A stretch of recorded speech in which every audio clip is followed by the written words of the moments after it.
Então, pessoal, estamos aqui para mais um encontro para TI Turbo Cefaz do Rio de Janeiro. A gente vai falar hoje de um assunto chamado OASP, que é um assunto que vem caindo bastante aí para o CESP.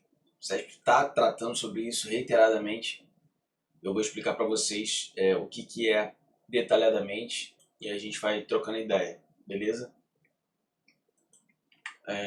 OASP, o que é isso? É uma organização sem fins lucrativos. Então a gente fica achando que é alguma coisa. Não, é uma organização sem fins lucrativos, isso que é o OASP, beleza? Que ajuda a tornar a segurança de aplicações web melhor e mais acessível para todo mundo. Então é uma organização que fica pensando em segurança da informação e segurança de aplicações em si. Como que eu vou desenvolver melhor e tudo mais. Deixa eu botar minha canetinha aqui. Beleza. E aí o OASP, como é uma organização, eles podem ter publicações. E uma publicação bastante conhecida é essa aqui, ó, OASP Top 10. E uma outra publicação bastante conhecida é essa aqui, ó. Essa aqui, ó, OASP SAN. São duas grandes publicações. Tem mais? Tem. Mas são essas duas que mais caem. OASP SAN e OASP Top 10. O que é essa OASP SAN aqui? É um modelo. Se eu quiser implementar um modelo, lembra de M de modelo, tá? Então M relaciona com modelo. Modelo de maturidade. MM, modelo de maturidade. Para ajudar a empresa a desenvolver softwares seguros de forma contínua. Então tem um modelinho com processos que é contínuo. Quais são os 5 principais domínios do OASP SAN? Governança, design, implementação, verificação e operação. Aí se tiver concurso, tem o slidezinho, é só dar uma passada nisso na véspera da prova ou na semana da prova, porque é chato ficar decorando muito tempo antes, né? Mas chegando perto da prova, tu dá uma decorada melhor. OASP SAN, esses 5 domínios. E aí ele pergunta, CESP 2024. Em seu mais alto nível, o modelo OASP-SAN define 5 funções de negócio: governança, design, implementação, verificação e operações. Então é isso aí. Governança, design, implementação, verificação e operações. Então, acabou o OASP-SAN? Acabou. O que é o OASP-SAN? É um modelo de maturidade. O que é o modelo? Tem regras, começa por aqui, vai por lá, tem quais domínios. Para quê? Para que eu consiga implementar esse desenvolvimento seguro na minha empresa, beleza? E qual que é a diferença do OASP SAN, que é uma publicação do OASP? O que é o OASP? É uma organização. Qual que é a diferença do OASP SAN para o OASP 10, Top 10? O Top 10 são as 10 principais ameaças à segurança web. Pronto. Ele pegou, criou uma lista dos top 10, dos 10 mais problemas que a gente tem de segurança web. E aí publicou o relatório a cada poucos anos. Então o último relatório do top 10 foi em 2021 aqui, ó. O último top 10 foi em 2021. A gente está em 2025, tá na hora. Tá na hora deles publicarem mais um top 10 aí, que já mudou muita coisa. O penúltimo tinha sido em 2017. O penúltimo top 10 tinha sido em 2017. O último agora, 2021, eles vão falar os 10 principais problemas. É um guia essencial para qualquer desenvolvedor, blá blá blá. Vai falar as 10 principais vulnerabilidades. Então vamos lá. Agora o que vocês querem saber? Qual que é a primeira, o top 1, né? A primeira vulnerabilidade, a primeira ameaça. Primeira ameaça. Ah tá, tem uma questãozinha antes, ó.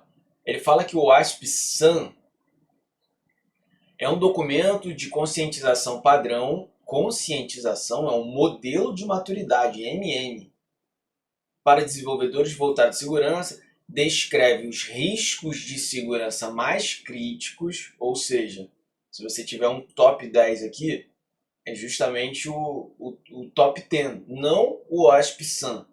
O OASP-SAN, ele é um modelo de maturidade. e aponta as principais medidas a serem adotadas, blá blá blá. Não, não é o WASP-SAN, é o Top 10, beleza? E agora vamos finalmente conhecer o que é esse WASP Top 10. São as 10 principais ameaças. O WASP recomenda que as empresas implementem o WASP Top 10 como um padrão obrigatório para garantir a segurança desses aplicativos. Não, é opcional, é uma recomendação, não tem nada que ver que é obrigatório aqui.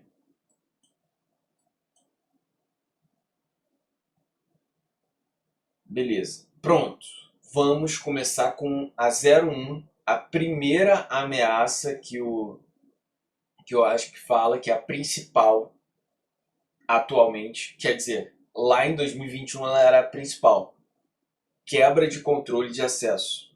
Quebra de controle de acesso. Essa é 01. Quebra de controle de acesso é a vulnerabilidade mais crítica.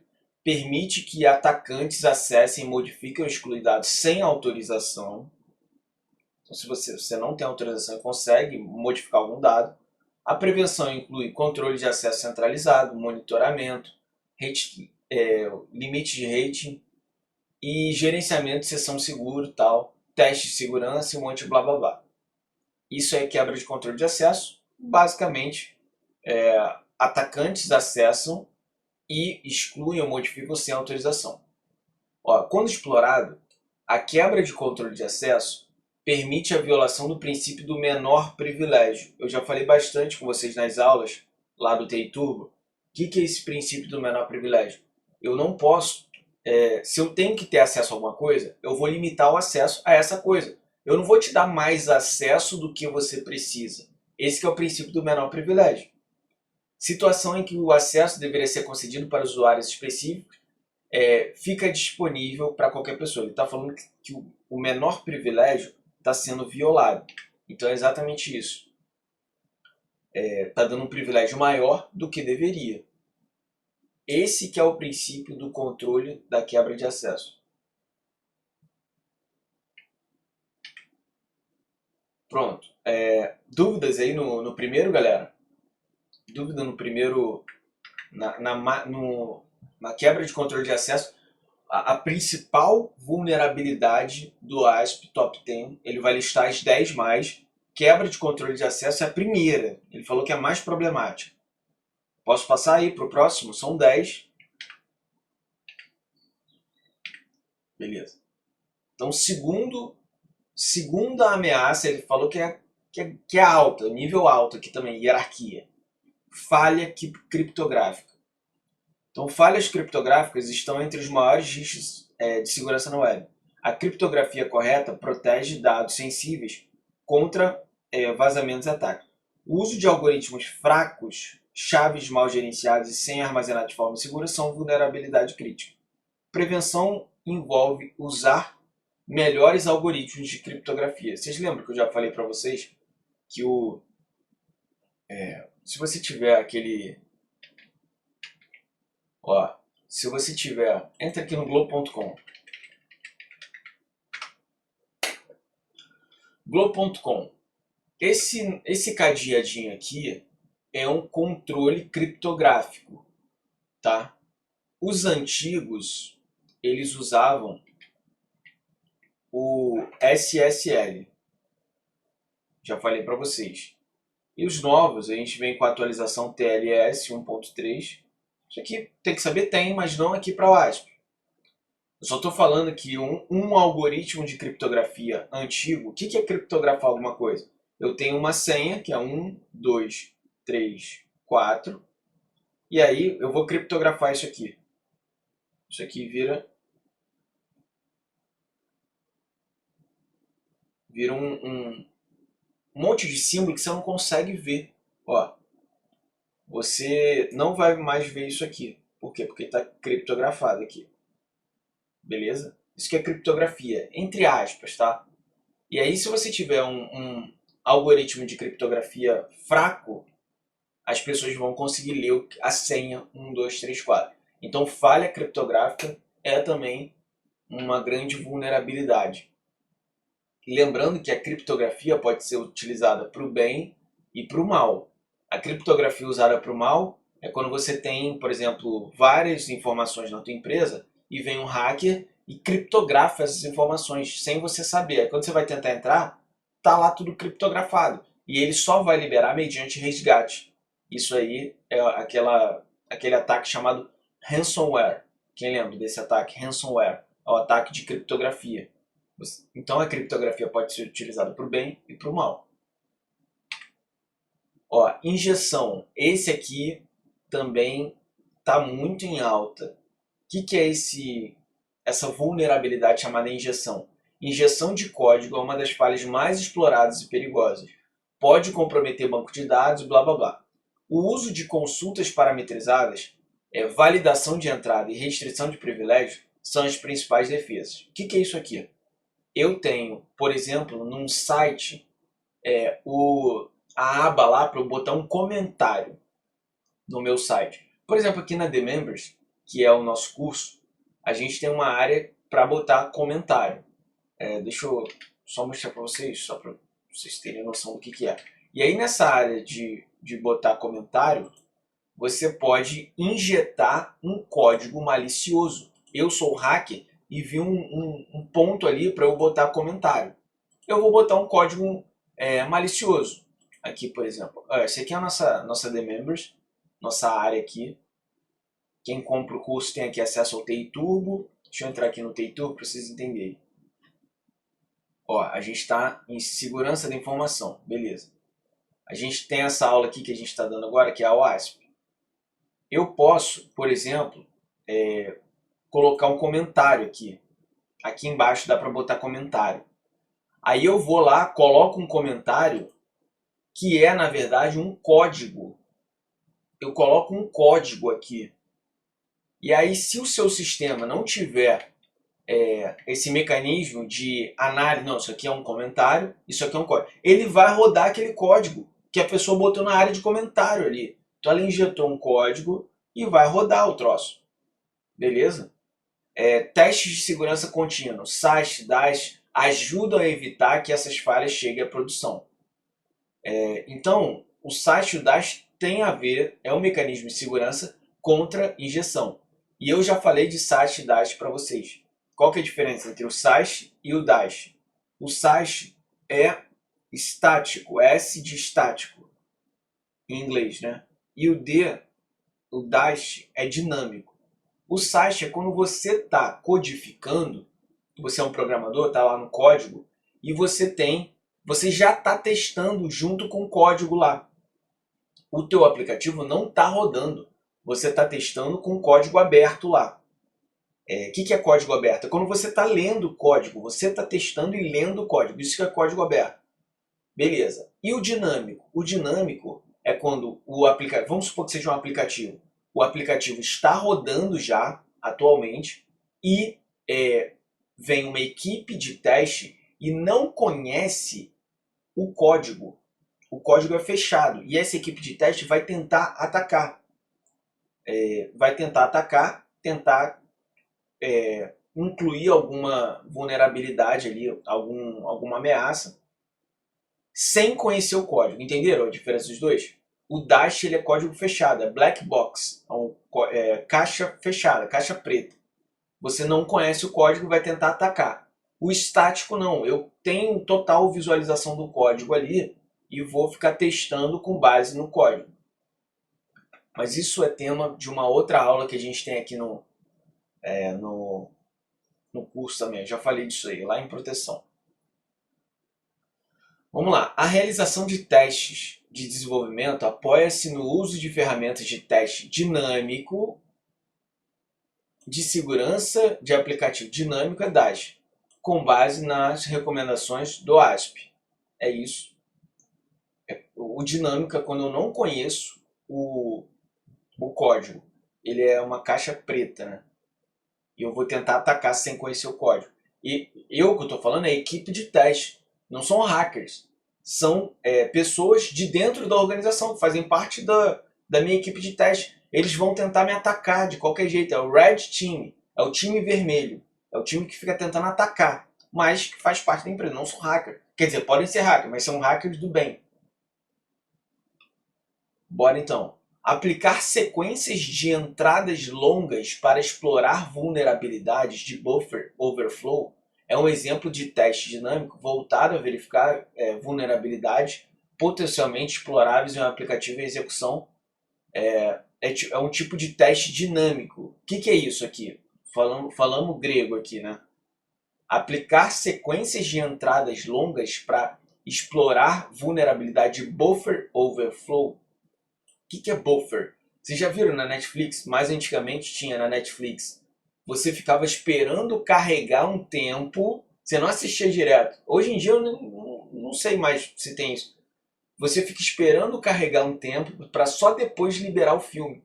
Tinha isso. Ele estava fazendo o buffer, que era o que? O armazenamento ali, para você conseguir assistir. O que é buffer overflow? É quando você tem uma sobrecarga de armazenamento ali. Fica muito sobrecarregado, mais do que é o limite do teu tamanho. Isso é um tipo de ameaça também. Buffer overflow é um exemplo de teste dinâmico voltado a verificar vulnerabilidades. É um teste, você implementa esse teste, fica com buffer overflow. Por quê? Porque se estiver em overflow, você pode atacar algum tipo de vulnerabilidade. Esse é um tipo de teste, beleza, teste dinâmico. Por quê? Porque você não conhece o código, você está indo tentar atacar de maneira com o código fechado ali. Beleza, vamos para o quarto, são 10, tá? O quarto tipo de ameaça, design inseguro. Cara, esse aqui, se eu não me engano, foi ou o que mais caiu, ou um dos que mais caíram. Design inseguro. O que é isso? Designer inseguro não pode ser corrigido apenas ajustando o código. Eu colocaria um asterisco muito grande aqui, e eu não quero que vocês saiam dessa aula sem saber isso aqui. O que é isso? Qual que é a diferença entre designer e código? Designer é como se fosse a arquitetura do sistema, tá? Então você está, digamos assim, preparando a casa. Essa é a arquitetura. Preparando a casa. O designer, estou falando logicamente fazendo uma analogia, mas pensa em designer da programação. Você está preparando a casa para alguém codificar. Se essa casa tiver com uma arquitetura ruim, vamos supor, está com uma arquitetura ruim e depois chega o programador para começar a codificar, se ele codificar, implementar as coisas muito bem, cara, é o melhor programador do Brasil. Ele está codificando bem demais. Isso não vai tirar essa vulnerabilidade do design inseguro. O que o SESP bate muito é uma codificação boa não corrige problema de design inseguro. Vocês conseguiram entender isso? Se eu sou um programador, estou codificando lá, digitando os códigos. Cara, eu sou muito bom. Eu sou um absurdo, eu codifico muito bem. Isso não vai ajudar no meu problema do design, das estacas, da arquitetura da casa do nosso sistema. Eu tive que parar um tempo mais aqui, porque isso aqui, primeiro, é uma nova vulnerabilidade, uma nova ameaça, que já não é tão nova, mas lá em 2021, que foi quando surgiu esse documento, eles consideraram o design seguro como nova. E eles perguntam, dos 10, dos top 10, qual que é uma ameaça nova que não estava no de 2017? Porque o anterior era 2017. Aí eles vão perguntar, é chato, né? Perguntar qual que é o... E a modelagem de ameaça, separação de usuário e proteção contra bots são estratégias essenciais, tá? A prevenção inclui implementar um ciclo de desenvolvimento seguro e validar fluxo. Se o design do sistema for falho, isso aqui que eu quero que vocês batam bastante. Se o design do sistema for falho, mesmo um código bem escrito será vulnerável. E o site fica fazendo essa diferença o tempo inteiro, tá? De acordo com o descrito para design inseguro, um design inseguro não pode ser corrigido por uma implementação perfeita, por uma codificação perfeita, sendo a falta de um perfil de risco empresarial inerente ao software que está sendo desenvolvido um dos fatores que contribuem para o design seguro correto. Aqui, ó, mesmo com uma implementação perfeita, não vai corrigir um design seguro. Entenderam aí? Posso seguir? Ou querem que eu repita mais alguma coisinha? Então bora. Bora pro quinto. Ah lá. Na lista do ASP, que traz os 10 mais, desde 2021 tem essa lista, né? A gente está esperando atualizar, mas na nossa prova vai cair essa de 2021. Houve ajustes em algumas categorias, blá blá blá, anterior da lista de 2017, bem como foram incluídas novas. Entre as novas, eu tenho quem? O design seguro. Já falei da quebra do controle de acesso, já falei da injeção, agora essas outras ainda não falei. E sempre que for uma nova, eu estou botando aqui em cima nova, para a gente saber. Já que o SESP perguntou, isso aqui é a prova de 2025 ou 2024 do SESP, uma das duas. Design seguro. Vamos para a quinta. Configuração incorreta de segurança. Essa é fácil de entender. A pessoa, o sistema está atualizado? Sim. O software de antivírus, sei lá o que, faz, sei lá o que é. É bom? Sim. Tem vulnerabilidade? Está tudo dentro dos conformes. Porém, tem um problema. O estagiário. Sacanagem. Tem um problema. A pessoa que vai estar configurando lá. A pessoa configurou de maneira incorreta. Configurou de maneira incorreta, não tem atualização que resolva. Então, configuração incorreta é uma das falhas mais comuns, tá? Apenas um erro de configuração pode permitir invasões, mesmo se o código estiver seguro. Medidas simples, como alterar a senha, configurar corretamente. Pô, configuração incorreta. Uma medida simples, configurar corretamente. Pô, top. Vai para discursivo. Automação e boas práticas de segurança são fundamentais. Um monte de blá blá blá aí para configuração incorreta. Outra, componentes vulneráveis e desatualizados. Aqui é o contrário. Eu configurei corretamente. Sim, eu li o manual, eu fiz tudo bonitinho. Eu configurei corretamente. Não foi um problema meu. O problema é justamente que ele está desatualizado. E pode ter algum componente vulnerável também. Então, mesmo em um sistema bem programado, que é justamente o contrário do outro, pode ser hackeado se usar componentes desatualizados. Empresas precisam manter o processo contínuo de atualização e tudo mais. Tem uma ferramenta lá no ASP que ajuda a identificar essas vulnerabilidades, que é o Dependency Check. Entre os riscos de segurança incluídos no relatório do ASP Top 10, a quebra do controle de acesso é um ataque contra o aplicativo web que analisa a entrada XML. Não. Quebra do controle de acesso é sim uma ameaça, é a principal, mas é aquela quando a gente quebra o menor privilégio. O que é o menor privilégio? É quando eu te dou um acesso maior do que você deveria. Então, ou a pessoa consegue acessar mais do que ela deveria. Quebra do controle de acesso. Aqui, esse problema do XML. O que é XML? Abre um bloco de notas, vai botando um monte de tagzinha e vai escrevendo. Isso é um XML. No bloco de notas mesmo, tá? As notas fiscais vêm todas em XML e a gente consegue ler assim. O que tem? Aí você tem um ataque de entidade externa XML. Ocorre quando o sistema processa entradas de XML sem validação adequada, permitindo que o hacker acesse arquivos de servidor, execute requisições ou até cause negação de serviço. Então essa aí tem a ver com componente de vulnerabilidade, né? Mas não é, enfim.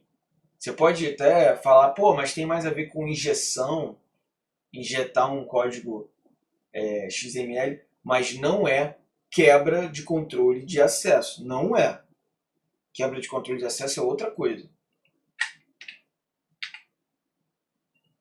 Quando os desenvolvedores de software não testam a compatibilidade de bibliotecas atualizadas ou corrigidas, isso caracteriza um problema de segurança que o ASP nomeia como componentes vulneráveis e desatualizados. Correto, ele falou de atualização aqui. A gente tem o nosso glorioso componentes vulneráveis desatualizados, que é a ameaça 6. São 10. Estamos quase chegando no final aqui. Ó, falhas de identificação e autenticação. Se a autenticação do sistema for fraca, hackers podem invadir contas com facilidade. Cuidado para não confundir com quebra do controle de acesso. Quebra de controle de acesso é quando você fica dando mais acesso a quem não deveria, beleza? Ou o controle de acesso é falho, tá?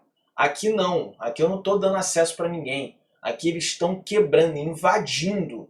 Eles estão invadindo porque a autenticação é fraca. A autenticação do sistema é fraca. Então, por exemplo, eu tenho um ataque que é aquele ataque de força bruta. Quem lembra qual que é o ataque de força bruta? Alguém lembra? Ataque de força bruta, o que é isso? Você faz por tentativa e erro. Você tem 4 números de senha para digitar. E aí você, com 4 números, você tem 10.000 possibilidades de senha diferentes. Eu tenho um aplicativozinho que vai ficar tentando colocar todas as 10.000 senhas. Isso é força bruta. Então, ele conseguiu invadir, por quê? Porque a senha era fraca. Outra coisa que pode ajudar é a autenticação com 2 fatores. 2 fatores de autenticação. Ele conseguiu descobrir a senha, beleza. Porém, depois que ele descobriu a senha, foi um código para o celular da pessoa que é autorizada. Então, mesmo o hacker com a senha não consegue acessar, porque tem 2 fatores de autenticação, aquele código que vai para o celular. Então, esse também é um bom mecanismo de defesa contra falhas de autenticação. Aqui tem a ver com eu estou lá tentando entrar, colocar senha, tentando entrar de algum jeito, e a autenticação é fraca. É isso. Cuidado para não confundir com quebra do controle de acesso. Vamos para a 8ª, que também é nova. Falhas de software e integridade de dados. Então, aqui, o meu software está desatualizado? Não. Eu configurei de maneira correta? Sim. Por que eu falei essas duas? Porque são outras vulnerabilidades, outras ameaças que tem mais para cima. O desatualizado e vulnerável, e o outro, qual que é? Configuração incorreta, né? São duas ameaças. Essa aqui é uma terceira, que é a falha do software. O software está quebrado, zoado. Então está com problema o software. Integridade de dados. Ou o software está com problema, ou os dados estão sem integridade, não estão bonitinhos, entre aspas. E aí, o que está mais conectado com esse problema aqui, 8, que é justamente essa falha de software, é um nomezinho que o Sérgio tem gostado bastante, que é esse daqui, ó, deserialização insegura. Ou só deserialização. A deserialização tem a ver com qual falha, com qual ameaça, com a 8. Se ele falou o nomezinho deserialização, você conecta com falhas de software e integridade de dados. O que é deserialização? Deserialização, ó, o processo de desmontar o objeto, pensa um objeto, pensa um Lego, pensa um boneco de Lego. Quando a gente está programando orientado a objeto, a gente vai criando objetos imaginários. Isso aqui é na programação. Só pensa nisso, que a gente tem aula, a gente vai ter aula no curso aqui do TeiTurbo, de aula voltada para programação orientada a objeto, mais para frente. Mas vai ter, aí eu vou explicar detalhadamente como funciona. Mas pensa um objeto criado na programação, de Lego. O que é o processo de desmontar o objeto em um formato de armazenamento? É a serialização. Então você tem um objeto formadinho, você vai serializar, você vai desmontar. em várias pecinhas. E o processo de remontar é a desserialização. Você vai remontar esse objeto, esse boneco de Lego. Nesse problema, nessa ida e vinda, uma peça, vocês concordam comigo que na hora de remontar esse objeto, uma pecinha pode ficar fora do lugar, sim ou não? Uma pecinha pode ficar fora do lugar, né? Então, isso aí pode gerar integridade de dados, problema na integridade de dados. Então, desserialização tem a ver com esse item 8 aqui, essa falha 8, que é a falha de software e integridade de dados. O uso de componentes com vulnerabilidade conhecida é uma das categorias de risco da segurança do ASP Top 10, que resulta na desserialização de dados e fontes não confiáveis. Então, ele conectou desserialização e não colocou com falha de software e integridade. Sacaram? Jogaram lá para vulnerabilidade e atualização, desatualização. Então, desserialização tem a ver com falha de software e integridade de dados. Componentes com vulnerabilidades é uma outra ameaça, que é a ameaça 6. Componentes com vulnerabilidade. Aqui eu desmontei o objeto e remontei, e gerou problema de integridade de dados. Então, desserialização conecte com o item 8 aqui. Tá? Vamos para o penúltimo. Falhas de registro e monitoramento de segurança. O que é o monitoramento? É uma central, a principal é a CIN, que é uma central que lá a gente tem todos esses avisos, todos esses comandos de monitoramento de segurança. Então, se você tem problema no monitoramento, é uma falha. Se um ataque não é detectado, ele pode permanecer ativo por anos, sem ninguém perceber. Falhas no monitoramento impedem respostas rápidas. Empresas devem registrar eventos críticos e criar alertas para comportamentos suspeitos. Se você não registrar esse evento crítico e não monitorar, você tem uma falha de registro e monitoramento. O que é a falha de registro? Você não registrar evento crítico. Você deixou para lá. Bonzão deixar para lá, né? Caraca. Ah, não, depois eu faço. Amanhã eu faço. Não, vou dormir só mais 5 minutos.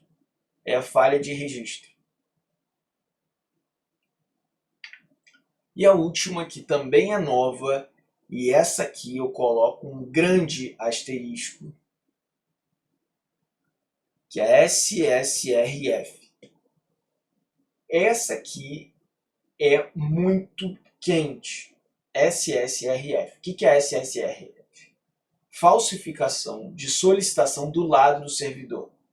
Então, o SSRF permite que hackers façam solicitações indevidas em nome do servidor, contornando firewall e acessando o sistema interno.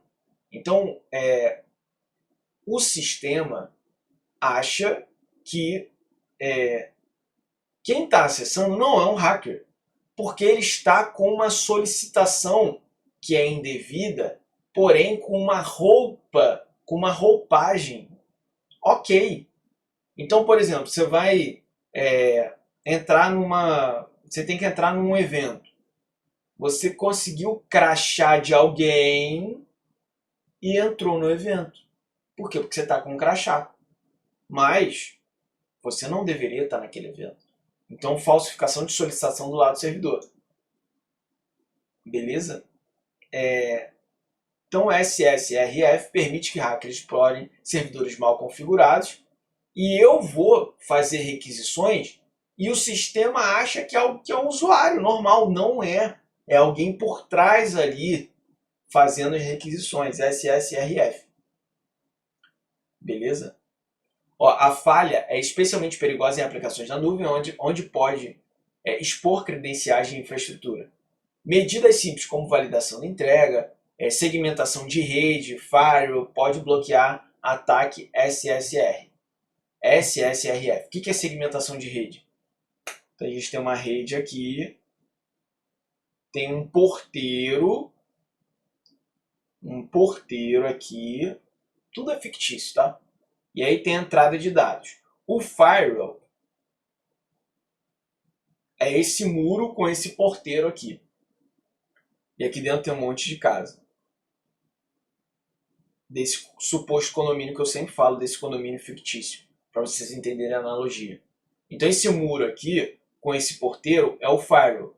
O firewall, o porteiro, ele vai ver regra básica. Ou seja, tá cumprindo o protocolo, a porta. Ah, você vai para casa de quem? Fulano. Ou seja, a regrinha básica, cara, crachá, você cumpriu, você vai entrar nesse condomínio.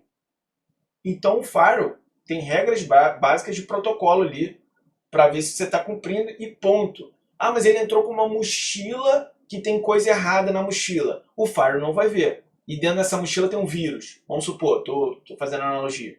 Por isso que além do firewall, você tem que ter um antivírus. Beleza? Ah, mas tem um segurança que ele vai andando pelo condomínio e se alguém for atacar essa casa, ele bloqueia. Quem que é esse segurança? Quem lembra? É o IPS. Não, mas nesse condomínio também tem uma câmera de segurança aqui que ela fica filmando tudo dentro desse condomínio. Essa câmera, se alguém for entrar nessa casa aqui, tá com a mão na maçaneta para entrar e vai entrar. Já fez o port scanning. Lembra o que é o port scanning? Port scanning é escanear a porta. Ele já viu todas as portas e descobriu que essa aqui está aberta. Então o port scanning pode ser para o bem ou para o mal. Ele fez um port scanning, escaneamento de porta e viu que essa está aberta. Ele vai entrar. Essa câmera consegue bloquear a entrada dele? Sim ou não? Uma câmera, galera, consegue bloquear a entrada de alguém? Não. Só vai detectar. Uma câmera só vai detectar. Então, esse aqui é o IDS, que é de detecção. Então já vimos o firewall, o IPS, o IDS. E agora vamos ver agora o SIEM, que é a central de monitoramento. Então a gente tem uma central de monitoramento que vai chegar com os avisos, com todos os logs, ou seja, uma central de monitoramento, que é o SIEM. Beleza? E aí, uma medida atual que tem é a arquitetura Zero Trust.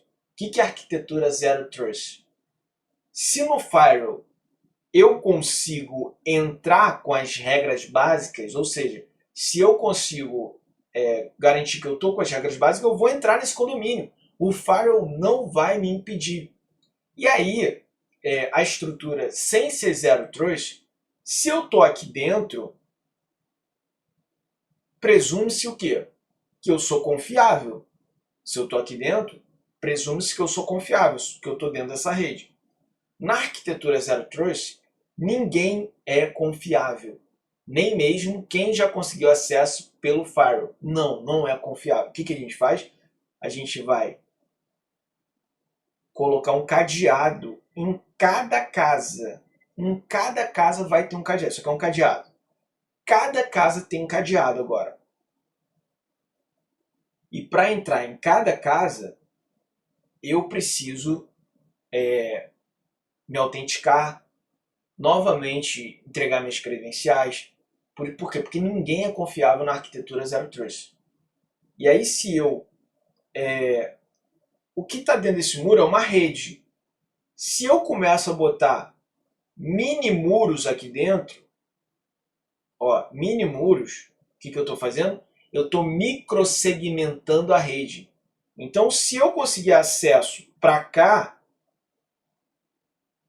eu não estou validado para o resto. Antigamente, só no firewall sozinho, era uma rede, não estava microsegmentada. Então, se eu tivesse aqui dentro, eu podia fazer o que eu quisesse, porque eu estava validado já. Isso que é a rede. Microsegmentar a rede é você dividir para conseguir ter maior segurança também, beleza? Então, medida simples é segmentação de rede e firewall. Então, você pode botar aqui Zero Trust. A arquitetura Zero Trust é uma excelente forma de você fazer a prevenção contra o SSRF. Belezinha, galera? Então, ó, o SSRF só pode ser explorado, quando começa assim, cara, e o SESP está fazendo isso o tempo inteiro, colocando só pode ser explorado se o atacante tiver credenciais administrativas. Não! Ele pode ter diversas formas de explorar, não só se tiver as credenciais. Então, por exemplo, no nosso exemplo tá tendo um evento. Se eu tenho crachá, eu tenho credencial. É um tipo. Mas eu posso entrar também como se eu fosse a pessoa que vai fazer algum serviço lá dentro. É uma outra forma. Sacou? Então não é só se tiver credencial. O ASP-SAN, a gente já falou no início, já trocamos essa ideia aqui. E aí, elementos para discursiva. No curso eu vou trocando ideia aqui sobre a parte discursiva. Caiu em 2024. Eu não lembro se é 24 ou 25. Então é um ou outro. Ou foi esse ano ou foi no final do ano passado. Isso aqui é uma questão, uma prova, desculpa. Esse 4 e 5 foram itens de uma prova. E esse 6 foi um item de uma outra prova, tá? Então, 2 provas cobrando quem? O ASP Top 10. E ainda teve uma terceira prova que eu nem coloquei aqui, porque eu coloquei lá em cima com um tipo de ataque chamado eavesdropping. Eu não sei se vocês lembram. Que tem também uma discussão falando sobre o ASP.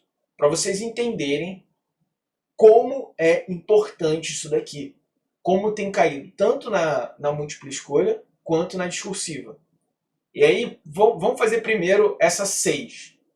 Exemplifique 3 riscos de segurança da web de acordo com o Top 10. Cara, a gente acabou de falar de 10. Ó, riscos isso aqui é a resposta do SESP, tá? O Top 10. Deixa eu botar aqui assim.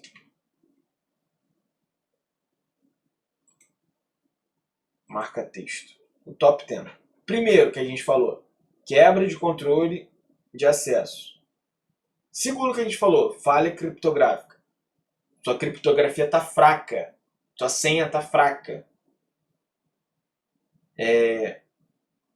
Criptografia fraca. Injeção.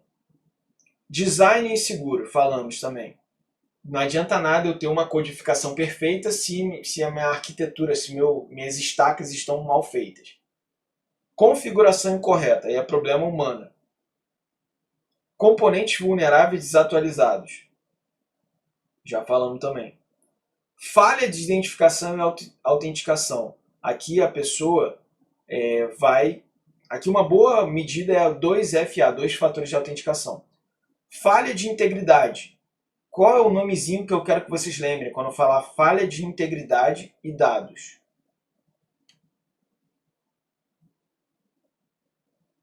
Desserialização. Desserialização. Falha de registro. Não registrei um problema. E monitoramento. É junto. E para finalizar, SSRF. Ou seja, o SESP está falando para você que se você escrevesse SSRF, já estava tranquilo. Não precisava escrever falsificação de solicitação do lado do servidor ou em inglês, pior ainda. Então, para o SESP, isso aqui é o modelo de gabarito do SESP. SSRF já estava tranquilo para a gente, para o próprio SESP, beleza? Aqui, na 4 e na 5, discorra a respeito da origem das informações contidas no ASP Top 10. Como surgiu esse documento Top 10? Como que a gente municia esse documento Top 10? Ó, a Top 10 a lista é baseada em uma combinação de análise de dados fornecida por usuários. Ou seja, os usuários falam, cara, teve quebra de controle de acesso, pô, o estagiário aqui configurou incorretamente o sistema. Então você vai com uma planilha ali perguntando, mas por que aconteceu esse problema? Ah, isso aqui, cara, o antivírus estava desatualizado, você acredita? Você vai ali só pegando as informações. E uma pesquisa com profissionais do setor também. Então eu pergunto para as pessoas que estão trabalhando com isso e tudo mais.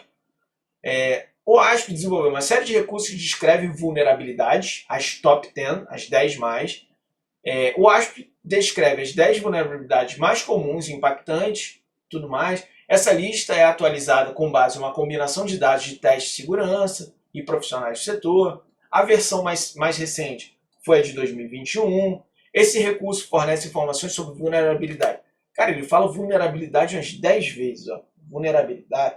Tudo do SESP é vulnerabilidade. Quando fala de segurança da informação. Vulnerabilidade, vulnerabilidade.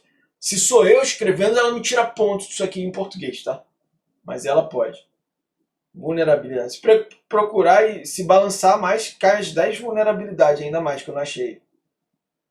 E aí, para finalizar, na 5 ele fala: conceitue 4 vulnerabilidades listadas no ASP Top 10.